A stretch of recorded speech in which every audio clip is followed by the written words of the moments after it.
Okay, welcome everyone. My name is Nicole Magruder. I am the Executive Director of Community Hero Action Group. Our mission is closing the gaps in wealth and health disparities within the Black community. And we are here today at the 2020 PA Black Health Matters Conference, Disrupt and Build Up. I am so pleased to have Mainline Health joining us today with recipes that are sure to be scrumptious, but they are recipes that are reimagined. So I hope that you are all in your cooking aprons and over the stove so you can cook along with us as Ashley McCorkel will take us through cooking chicken kebabs and macaroni and cheese.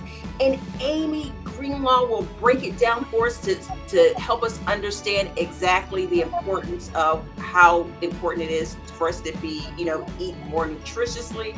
And she's going to give us the science behind everything. And then, of course, we have Joshua Black here, and he is from Flat Belly Veg, and he's going to share a little bit about his personal journey and how nutrition and healthy lifestyle changes has impacted his life tremendously.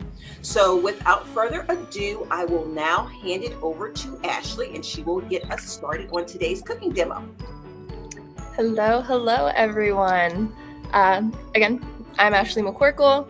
My colleague, Amy DeGreenlaw, is with us in the kitchen, and we're both registered dietitians for community health and outreach at Mainline Health King of Prussia. So in terms of what you are going to need to be ready to go for this cooking demonstration, you're going to want to get a pot to boil your noodles in. And that's the biggest thing. Of course, all of your ingredients, but just making sure you have a pot of water ready to go. And Amy's going to let us know when you can go ahead and get that started. But I'm going to go ahead and pass it over to Josh so we can hear about his incredible journey, and then we'll come back and get going. Oh, okay. Well, first, thank you guys for having me. I'm really excited to be asked to join this discussion and demonstration. So just real quick, to keep it short while the water is boiling. Well, my personal journey is that I went from fat to fit with nutrition as my lead. So I just came across one day understanding that in order to get rid of diabetes, the excess weight, I had to make some serious changes.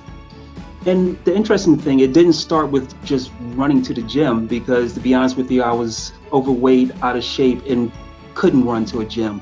So it had to start with nutrition, the importance of vegetables, the importance of eliminating or trying to eliminate as many processed foods, eliminating things like, including oil and things like that. I eliminated these things, and then I seen an immediate change in my day-to-day. The weight started to change, the physical weight started to come off, the mental weight of being sick and overweight started to be lifted off my shoulders, and then from there I just continued on. So I ultimately ended up finding myself just eating vegetables and plants, not declaring that I was trying to be any type of vegan or plant-based. I just wanted to eat what was high nutritious foods. For me, in my journey, in my understanding, that was plants. So by eating just plants and fruits and nuts and seeds, I was able to lose a considerable amount of weight. I was able to turn my life around from just sitting around to being able to run around. Now I can run to the gym. I can run to and past the gym. And at this point in my life, I've started to advocate for a healthier lifestyle via eating more plants and vegetables. So that's basically my story. And now today what I do, I'm currently just finished teaching a class on how to cook regular foods, going to regular stores, but doing it in a way that is highly nutritious. So that's my mission in life, and we do that via a food truck, via a brick and mortar spot in Flourtown, Pennsylvania, and by doing things like this, talking to folks like yourself, and also by being in the community doing cooking demonstrations throughout the Delaware Valley. All right. So, Josh, thank you so much. That was Sure. great to hear. So, what we're going to go ahead and do now is, if you have your pot of water ready to go, you're going to want to fill that up. And what we're going to need is 8 ounces of a elbow macaroni. So we're going to go ahead, get our water boiling.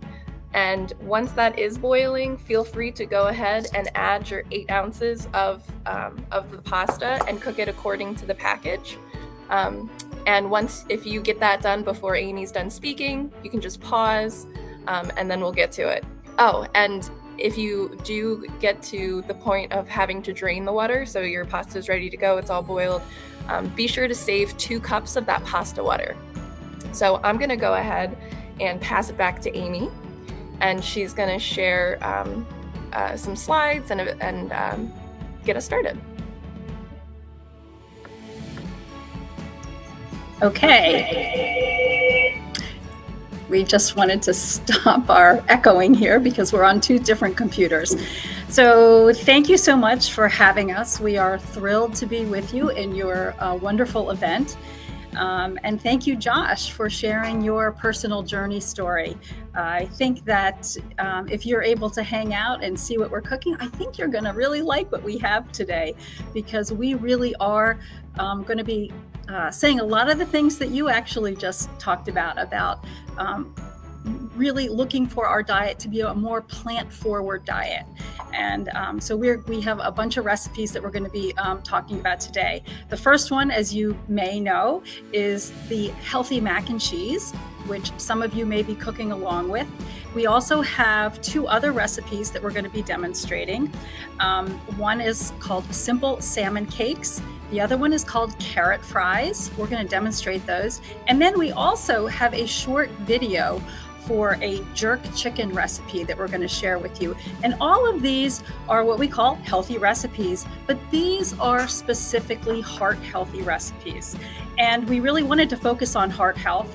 And we also wanted to break that down a little bit. A lot of people use that term heart healthy, but what does it mean? When someone says heart healthy, are you thinking, what does that literally mean when they're talking about heart healthy? So I'm going to put on my presentation where I have a few slides that help, I think, illustrate and break down some of this information. And I also, before I get to that, I also want to encourage people to ask questions about the presentation, ask questions about the cooking, and please share. Share your experiences with cooking and your experiences with recipe rehab. My guess is a lot of people out there have been rehabbing recipes, and we'd love to hear about that as well, because I really do believe that we all learn from each other. So your stories are just as important as what we have to share with you today. So we really would like to encourage that. And I do believe you can type in comments or type in messages. And I also believe that Nicole may be able to hear folks talking as well. I'm not really sure exactly, but whatever strategy you would like to contribute, we welcome that. We really do. So now I'm going to pull up my my presentation here and hope that you can see it. And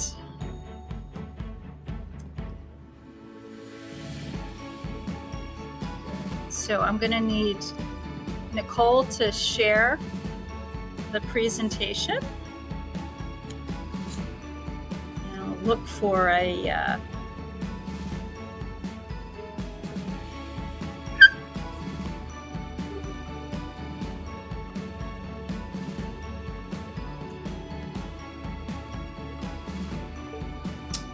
Alrighty, I see it. Okay, we think that we have it. We think we've got it going now. Okay, so once again, we are from Mainline Health. We are specifically located in King of Prussia, although you may know that Mainline Health features 4 separate hospitals: Lankenau, Paoli, Bryn Mawr, and Riddle Hospital. That is all included in Mainline Health, and many ambulatory care sites. King of Prussia is the ambulatory care site which we are broadcasting from today. from our teaching kitchen. So again, these are the recipes that we're going to be covering today. Our healthy mac and cheese, or I like to call it cheesy squash and mac, simple salmon cakes, carrot fries, and jerk chicken. So these are what we're going to be reviewing today.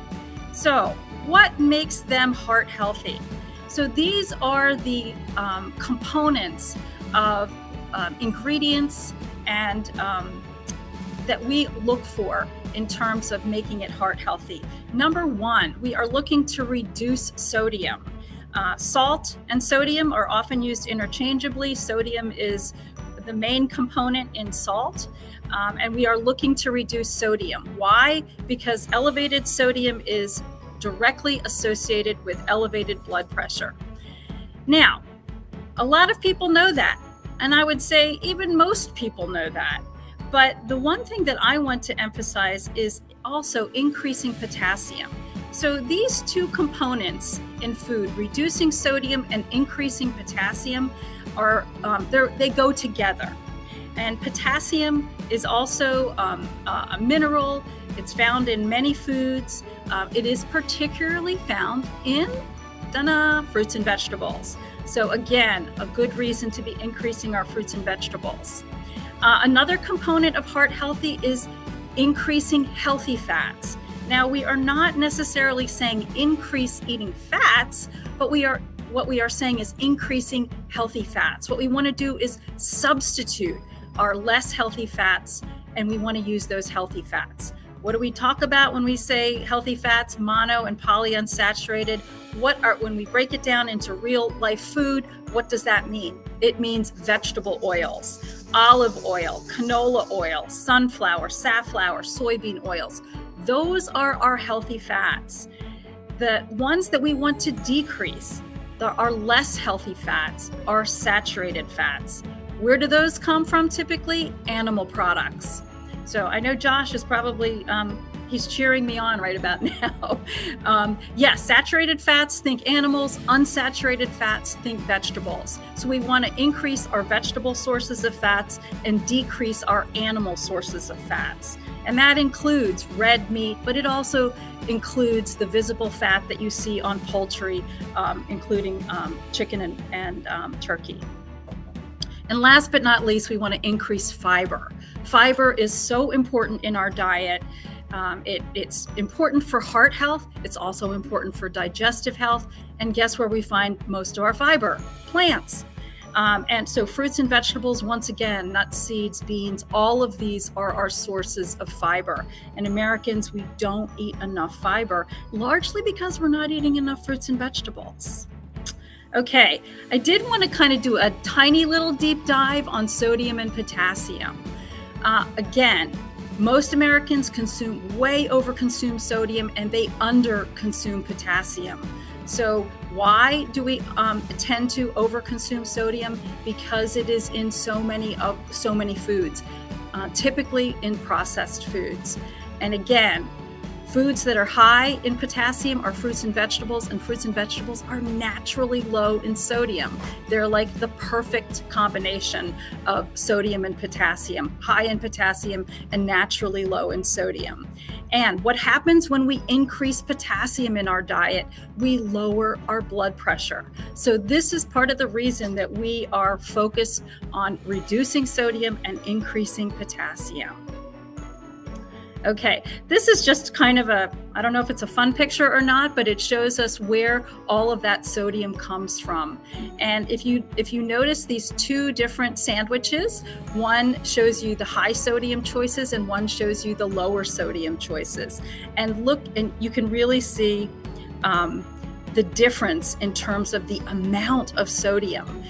Just by making these simple adjustments, just by checking the type of bread you're consuming. Are you picking the lower sodium bread? And by the way, bread products tend to have a lot of sodium in them. That's not a particularly well-known fact. People typically think of chips and snack foods, which in fact are very high in sodium, but we find sodium in all different kinds of food. So again, we see a huge difference between this sandwich on the left with 1,500 milligrams of sodium, and this one on the right that has only 900 milligrams. Just by being careful about the type of cheese, the type of bread that we're selecting, and also the type of sliced turkey. Okay, so every little decision that we make can really impact the amount of sodium we're consuming. This picture is a day's worth of eating. I appreciate that this menu for a day is pretty small print. You're not going to be able to see a lot of it, but it's showing us how the sodium adds up over the course of a day. An egg and cheese sandwich for breakfast, orange juice, coffee, banana, vegetable soup, and a sandwich combination. Look at that, almost 1,500 milligrams of sodium with that. Even some chips in there, which don't look particularly bad when you compare it to the sandwich and the soup combination. And again, what do we see here at the bottom? A total of 3,271 milligrams of sodium, which is about 1,000 milligrams over the recommended amount. So it's very easy to add up. So we have to be really careful about our choices. Top sodium sources: bread and rolls. Again, this isn't something that people necessarily think of. So next time you're buying bread, pay attention to how much sodium is in it. Look for lower sodium selections. Pizza, sandwiches, cold cuts, certainly canned soups. These are the sources of sodium that make our American diet so incredibly high in sodium, and why we really need to focus on lowering our sodium. Okay, just one little quick note about looking at a food label and sodium. With this food label, you're going to notice these percentages on the side. They're called percent daily values. And really, just one quick rule. We call it the 5-20 rule. For something like sodium, where you want to get as little as possible, we want that number to be 5% or less. Now, this food, whatever it is, we don't know what it is, it doesn't have a name on it, we see that it is giving us 37% of what we need for an entire day in this 1 cup serving of whatever this is. So this food is very high in sodium, okay? So again, we're looking for 5% or less for those nutrients that we do want to stay low in. 20% is considered high. So anything over 20% is considered high. So just know that. And that is what we call our 5-20 rule when we're looking at nutrients on the food label. Okay, here is our healthy mac and cheese. This is what our recipe looks like, and we will certainly be making this recipe available to anybody who wants it. We'll be sending these along to Nicole, and she can distribute them. And we have a couple things that we want to make note of, why we think this is so heart healthy. Our culinary note is that we use pasta water to help thicken it, because remember, when you're boiling that pasta in there, some of the starch from the pasta goes into the water, so it's going to be used as a thickening agent. And we use frozen cubed butternut squash, which is such a fabulous, convenient whole food. Butternut squashes, if you are someone who is okay with cutting it up yourself and peeling it, all the better for you. It's going to be more cost effective to buy squash yourself and cut it up, but it is a lot of work. But just know that this is one of those convenient things you can do. When we look at this recipe and we look at nutritionally and why it's heart healthy, it limits sodium. It allows the cook to control how much salt is added to it. And to me, that's always something I'm looking for in a recipe, is it say salt to taste, so that I have control over how much sodium is going in it. We say that this is relatively high in potassium because we are using squash. We're using that butternut squash to replace the whole milk or the cream that you might ordinarily use. So we're adding potassium because we're adding a vegetable to it.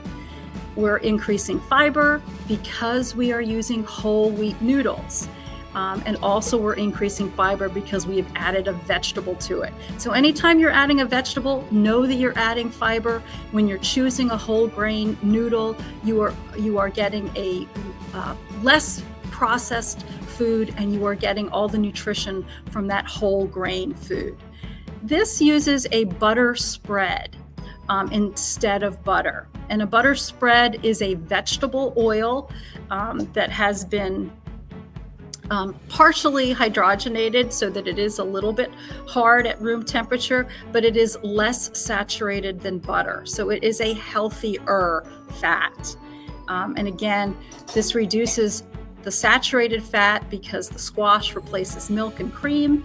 And we do use a reduced fat cheese as well. Okay, so that is the recipe that Ashley is currently making, and I can tell you right now, she is draining her pasta. If you're cooking along, hopefully you're right at that phase now, and I am going to pass it back to Ashley.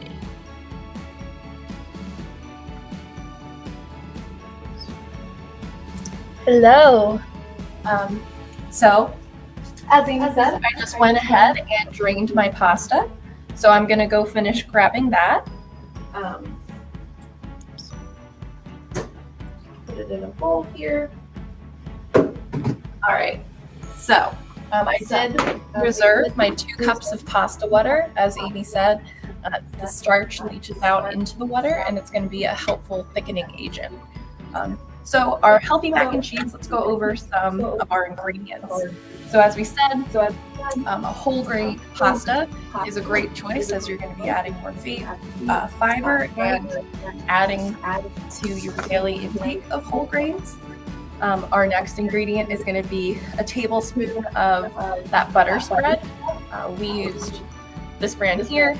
It's called Earth's Balance, but just an alternative, of course, to butter. We have a tablespoon of whole wheat flour. Again, getting some whole grain in there. We have our thawed, frozen. There's a little butternut squash seed I just saw in my bowl. But this is thawed, cubed butternut squash that was frozen. Again, an easy ingredient to grab and use. We're going to be using 2 ounces, which is about half of a cup, packed tightly, of reduced fat cheddar cheese. The kind that I got is actually fat-free cheddar cheese. So you're paying attention to our labels. And then a little bit of salt. But that being said, it's to taste. So if you are working to avoid increased sodium intake, you can put other seasonings. Any of your favorite salt-free seasonings would work. So we have our meal ready to go. So I'm going to go ahead and start working on our roux. And what a roux is, again, is going to be that butter spread and our whole wheat flour. So I'm going to go ahead and add my butter spread. And that's going to start melting down. I'm going to sprinkle in my flour. Again, so I'm going to continuously stir this for about a minute. And then I'm going to be adding in some of that pasta water.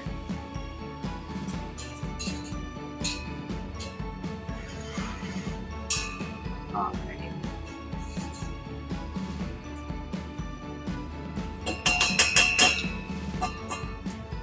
So very, very simple recipe. From here, all we're going to be doing, adding in that pasta water.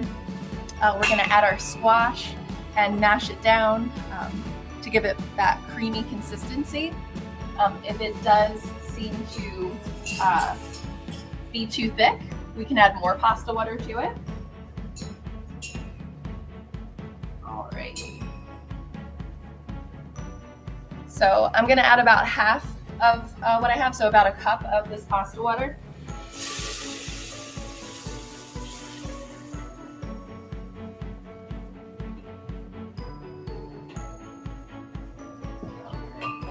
Give that a quick stir.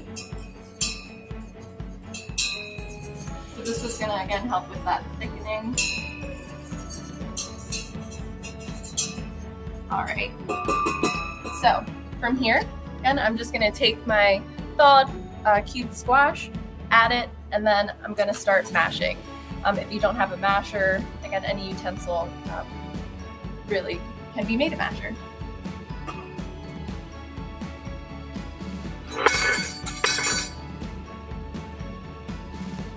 All right. And always a fun time to maybe get the kids involved in the kitchen. This is definitely something that can be enjoyable for that. So I'm just going to go ahead and start mashing my squash. We want to get that cheesy consistency or creamy consistency that you always want when you're having mac and cheese.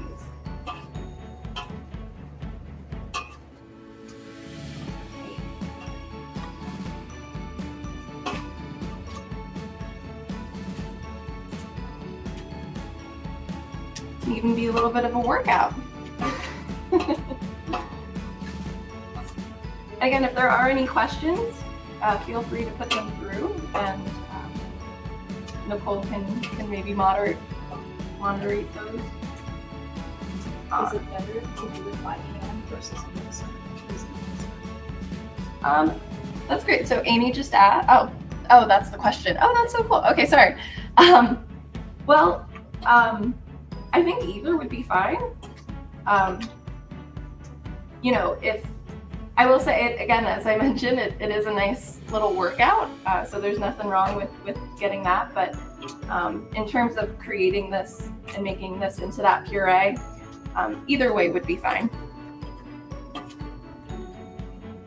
All right, so I am just about all smashed and mushed. So again, we got a nice consistency here. So next, for our recipe, we're going to go ahead and add our 2 ounces of reduced fat cheese and let that melt. And again, if it doesn't seem like it's thin enough or it's not the consistency that you would like, you can add more of the pasta water.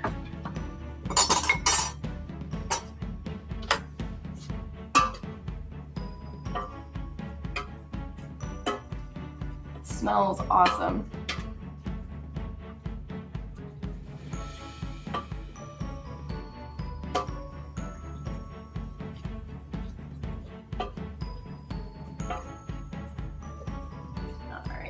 I definitely think I'm going to have to add some of that pasta water to get that more creamy consistency that we're looking for.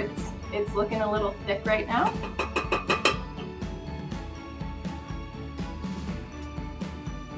But it's all melting down nicely into our sauce. Is the stove still on, or is the squash hot enough to melt the cheese? I do still have the stove on. I put it down to about a medium heat to let it help with the melting process. All right, we are looking nice and creamy. Just add a little bit more of that pasta water. You can get a good consistency. Oh yeah.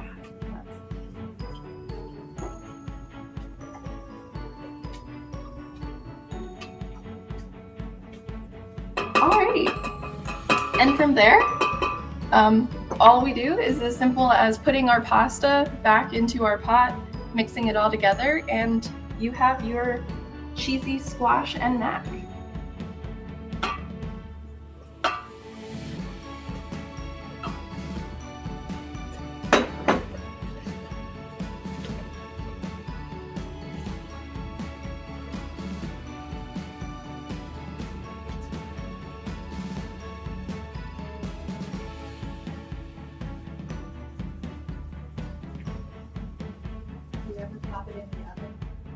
That oven baked consistency.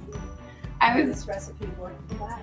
I was actually just gonna say, I've made this a recipe similar to this, and yes, I would say you absolutely could. Maybe sprinkle a little more cheese on top, and yeah, this could definitely go in the oven.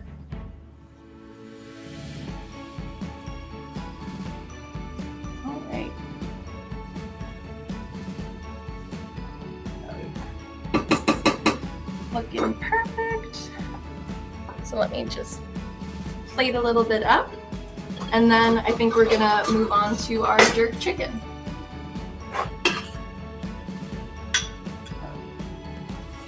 So it's very creamy, very cheesy looking, and again, a really healthy alternative.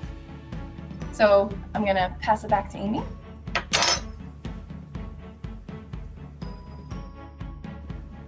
Thank you, Ash. Hi, everybody. Thank you. And I have to say, I'm sorry we're not here in person. It would be so fun to taste it. Ashley and I obviously are going to have a nice lunch afterwards. We're excited to have some of our cheesy squash and mac. And by the way, two things. One is that I wanted to mention using the pasta water again, because that is a unique piece to this recipe that helps to add to the thickening of this particular product. And when you're using the pasta water, not only are you using the starch that's naturally in the water that has leached out of the pasta, but additionally, any of the nutrients, typically B vitamins, come out of the pasta. You're going to be adding them back in again. So it's a win-win when we're using the water that something is cooked in, and we're reintroducing it into our recipe. The other thing I wanted to mention about, we did technically call this recipe healthy mac and cheese. I think if I was going to serve it, I would never start a recipe with the name healthy, because I think that's a real killjoy. So people automatically think if it's healthy, it can't taste good. So that's why we gave it that other name, cheesy squash and macaroni. The other reason is because it is such a common recipe, people come to it with expectations. And if you give something a name where people already have expectations about how it's going to taste, and it is going to taste different, you're kind of setting them up for disappointment.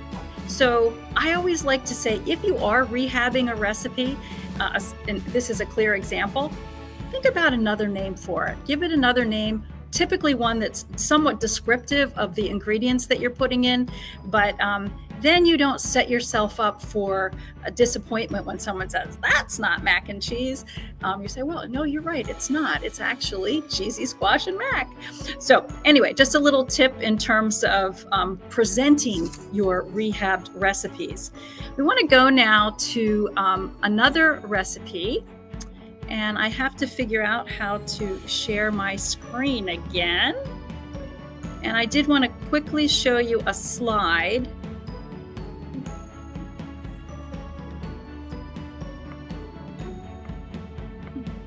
There.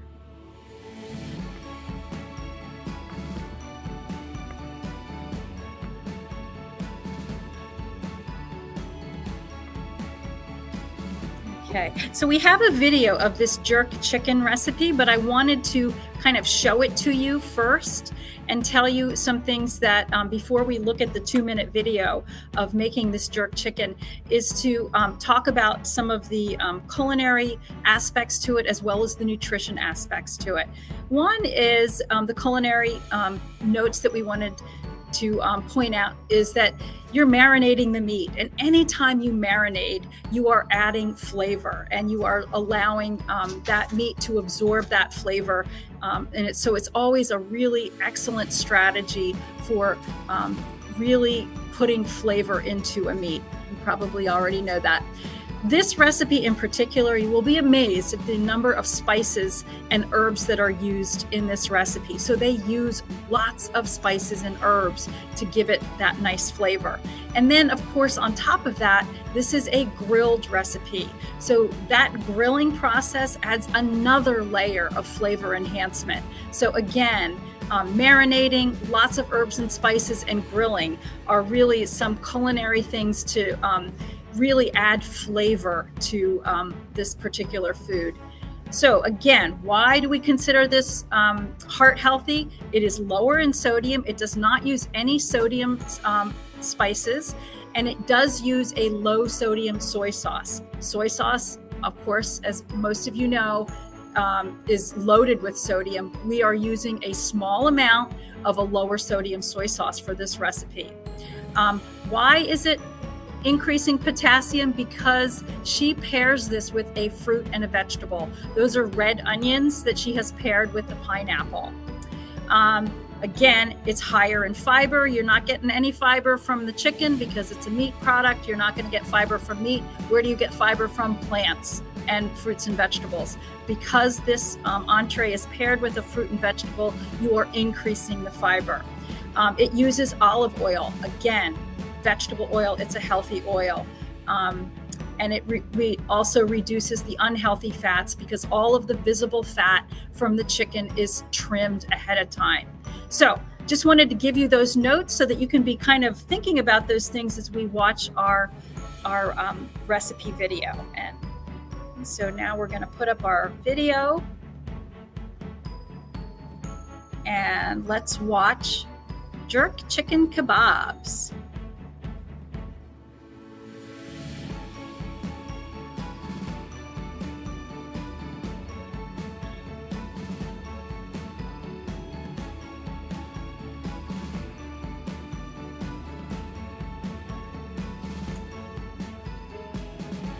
You know, we aren't able to hear the sound.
Okay, so I hope everybody enjoyed that video. I know you couldn't hear the sound.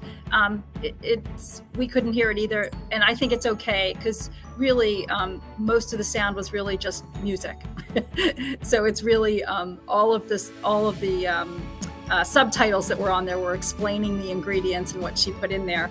I hope you enjoyed that recipe. I have made that recipe. It is delicious. I would, however, call it sweet jerk chicken because it definitely has a sweet flavor. It's not particularly spicy. So it has a beautiful flavor to it. But if you do like spice, and a lot of people that like jerk chicken like the heat that comes with that, with a lot of those jerk chicken recipes, I would just add some cayenne pepper if you wanted to have a little bit more heat to that. But it is really a sweet recipe. Again, if you notice, she started off the marinade with a 1/4 cup of brown sugar in it. So it definitely has a sweetness to it. Now we are going to do our next recipe. We are going to do carrot fries. So I am going to turn it back over to my chef over here, Ashley, and she's going to show you how we make carrot fries. All right, and Nicole, you can actually have Amy and I both up at the same time because she's going to go over some stuff as well. Perfect. So, all right, our next recipe are the carrot fries. So simple, so incredibly simple, but a great alternative to your traditional French fry. So all we're using is a pound of carrots. I chose to go with the rainbow carrot variety to get some different colors in there. So all I'm gonna do now is take my carrots that I've peeled and trimmed and I'm gonna cut them into fry-like shapes. So while I'm doing that, Amy's gonna go a little bit more over the nutrition aspect of this recipe.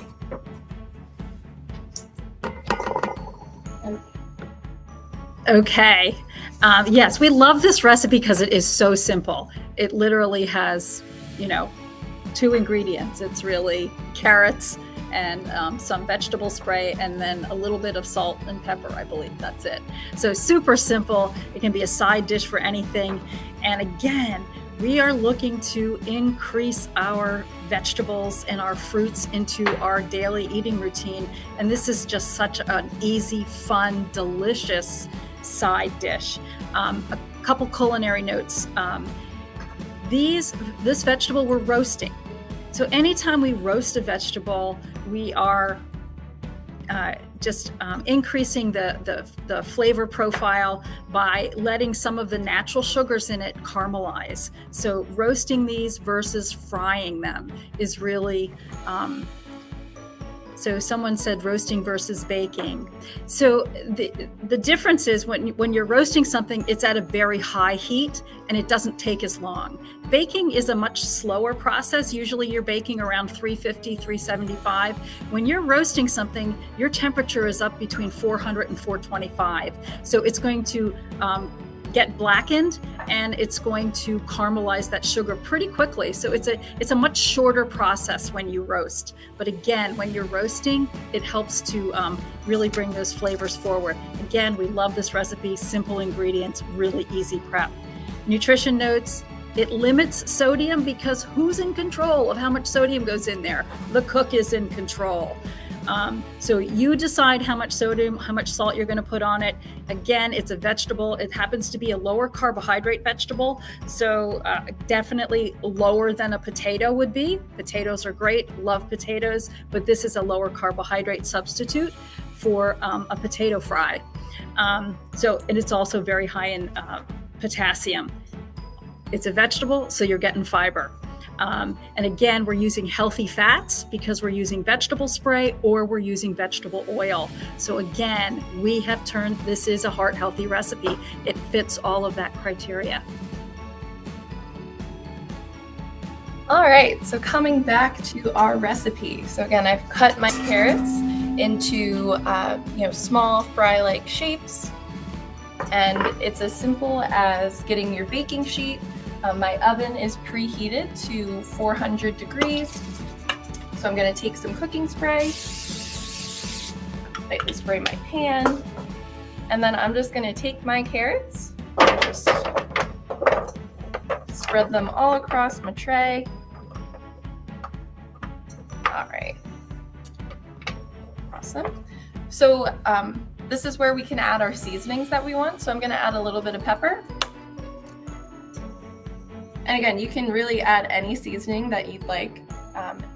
Of course, ideally salt-free options, but and I am gonna add just a little pinch of salt. But the nice thing is that we're in control about how much goes on the recipe. So I'm gonna pop this in the oven for about 15 minutes. Halfway through, you're gonna wanna give it a toss, flip them over, and season the other side of your carrot fries, and then put it back in the oven for another 15. So while this is in the oven cooking, we're gonna go over our salmon cakes.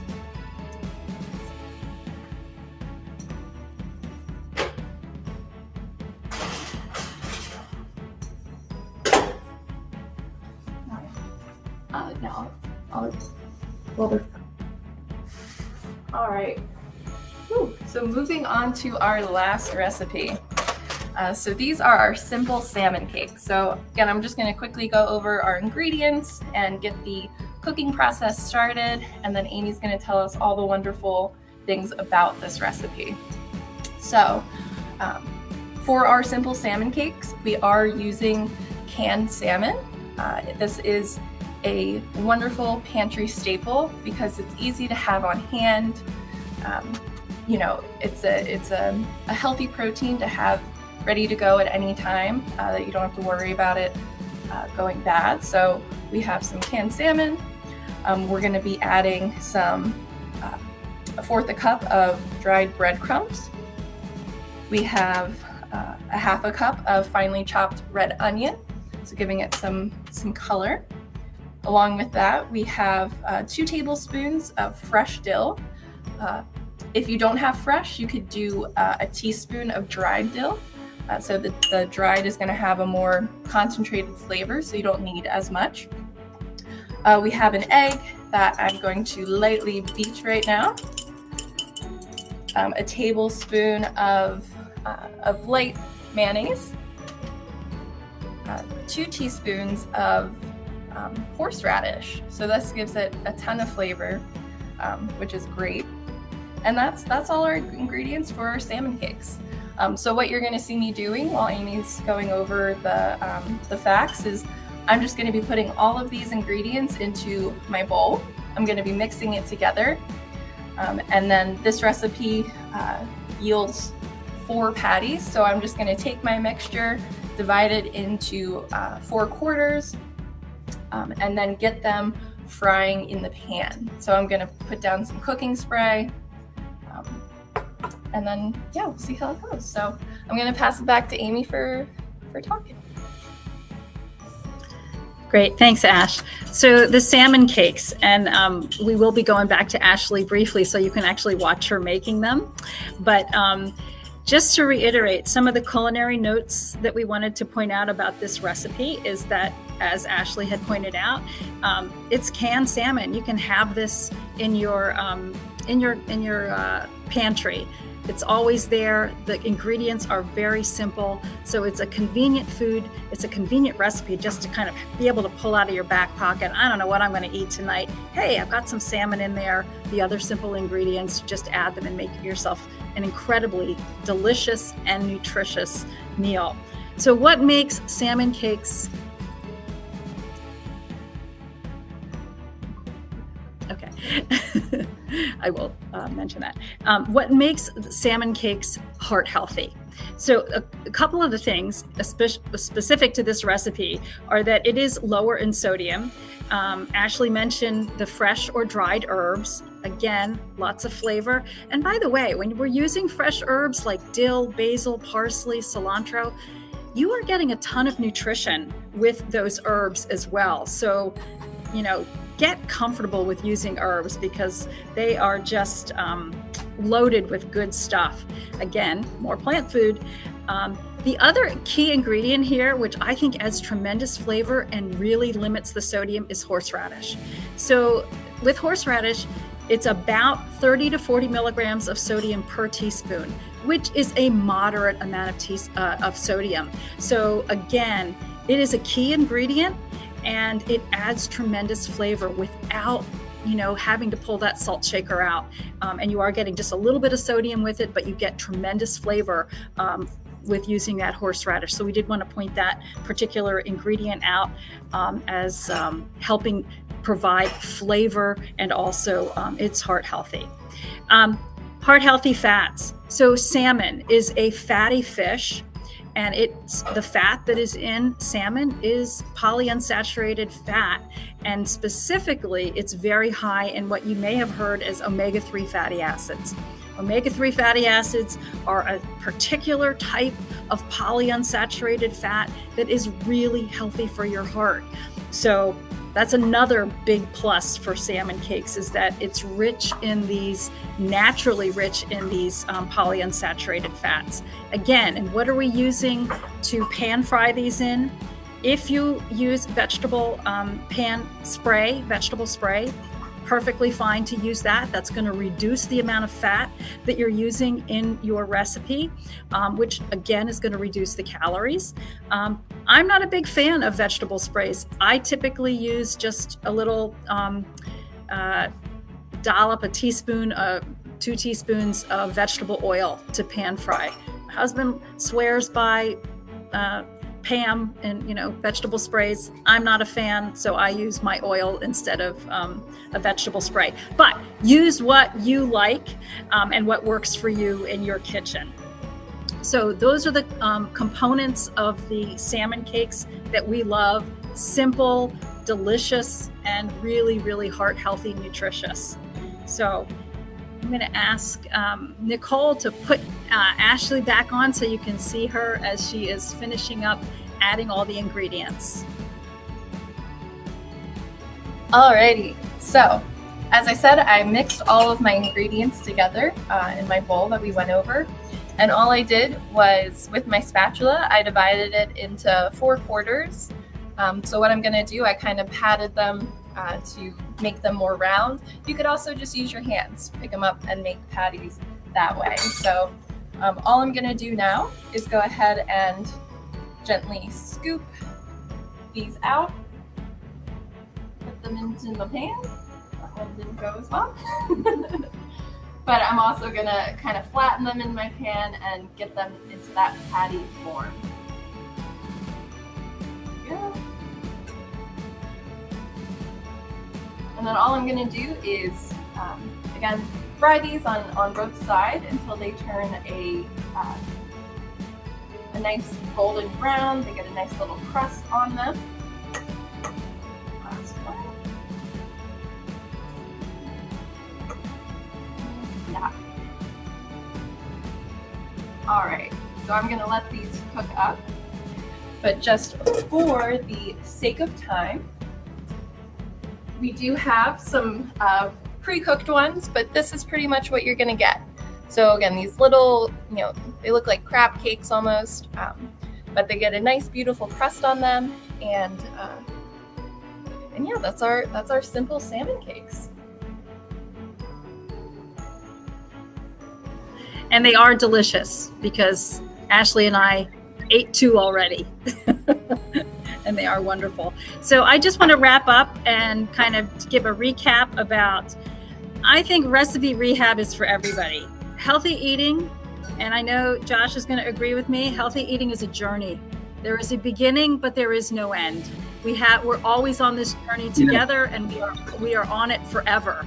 I've been in the field of nutrition for over 35 years, and I consider my diet still a work in progress. So there's a beginning, but there is no end. So we really encourage everyone to think about your diet, think about recipe rehab.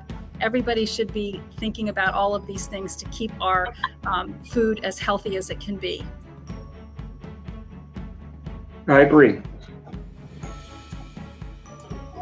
Thank you all so much. Ashley, Amy, Joshua, this was a fantastic presentation. We'll be sure to get this uploaded. So those folks that didn't get an opportunity to see it all the way through, had no idea you're going to do 4 recipes. That was a pleasant surprise. So for those of you who are watching, we do have the recipes for all of them. And we are going to go ahead and actually jump over to our next forum, which starts in about 2 minutes, and that is Safer Steps, Fall Prevention Strategies. So thanks again, you all, and thank you for helping this conference be so successful and providing such great information to our attendees. Have a good afternoon. All right, take care, everybody. Bye.